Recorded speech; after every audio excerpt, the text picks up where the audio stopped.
Second month of pregnancy ಅಂದ್ರೆ weak 5, 6, 7, 8 ಅಲ್ಲಿ ಏನಾಗುತ್ತೆ.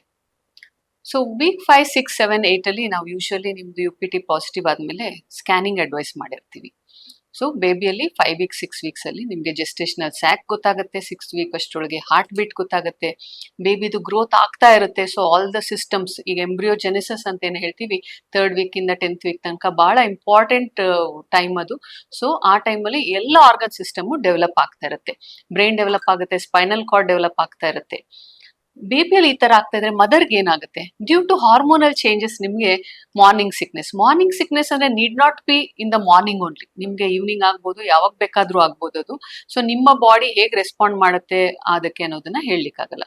ಸೊ ಮಾರ್ನಿಂಗ್ ಸಿಕ್ನೆಸ್ ಅಲ್ಲಿ ಏನಾಗ್ಬೋದು, ಕೆಲವರಿಗೆ ಮೈಲ್ಡ್ ಆಗಿರುತ್ತೆ, ಕೆಲವ್ರಿಗೆ ಸಿವಿಯರ್ ಆಗಿರುತ್ತೆ, ಊಟ ಸೇರ್ತಾ ಇರಲ್ಲ, ಊಟ ಮಾಡಿದ್ದೆಲ್ಲ ವಾಮಿಟ್ ಬರ್ತಾ ಇರುತ್ತೆ, ಅಥವಾ ವಾಮಿಟ್ ಬರೋ ತರ ನಾಸಿಯಾ ತರ ಅಷ್ಟೇ ಆಗುತ್ತೆ, ಅಥವಾ ಹುಳಿ ತೇಗ್ ತರ ಮಾತ್ರ ಬರ್ತಾ ಇರುತ್ತೆ. ಸಿ ಹಾರ್ಮೋನ್ ಚೇಂಜಸ್ ಇಂದ ಪ್ರೆಗ್ನೆನ್ಸಿಯಲ್ಲಿ ಸುಮಾರು ಹಾರ್ಮೋನ್ ಚೇಂಜಸ್ ಆಗೋದ್ರಿಂದ ನಿಮ್ಗೆ ಹೀಗೆ ಸಿಂಪ್ಟಮ್ಸ್ ಬರ್ತಾ ಇರುತ್ತೆ.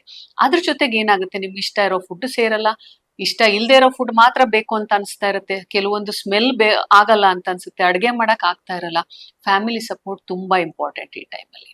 ಹಾಗೇನೆ ನಿಮ್ಗೆ ಇನ್ನೇನೇನ್ ಸಿಂಪ್ಟಮ್ ಆಗುತ್ತೆ, ಬ್ರೆಸ್ಟ್ ಅಲ್ಲಿ ಡಿಸ್ಕಂಫರ್ಟ್ ಇರ್ಬೋದು, ಅಥವಾ ನಿಮ್ ಹೊಟ್ಟೆಯಲ್ಲಿ ಎಲ್ಲೋ ಕೆಳಗಡೆ ಸ್ಟ್ರೆಚ್ ಆಗ್ತಾ ಇರೋ ಫೀಲ್ ಆಗ್ಬೋದು, ಕೆಲವ್ರಿಗೆ ವೈಟ್ ಡಿಸ್ಚಾರ್ಜ್ ಜಾಸ್ತಿ ಆಗ್ತಾ ಇದೆ ಅಂತ ಅನ್ಸ್ತಾ ಇರ್ಬೋದು.